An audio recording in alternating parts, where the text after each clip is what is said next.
Hi everyone, welcome back to another tutorial from Crazy Gamer.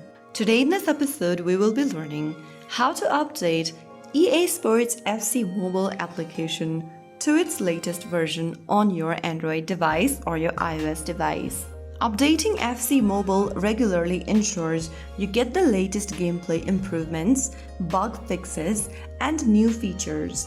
First of all, go ahead and launch open your Google Play Store or your App Store. Go to the search icon at the bottom of the screen and tap on it.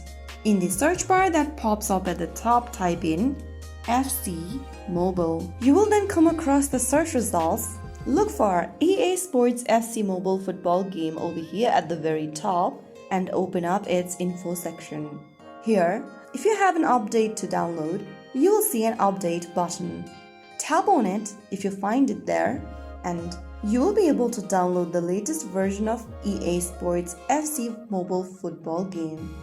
If you don't see the update button, it means you are currently running the latest update itself.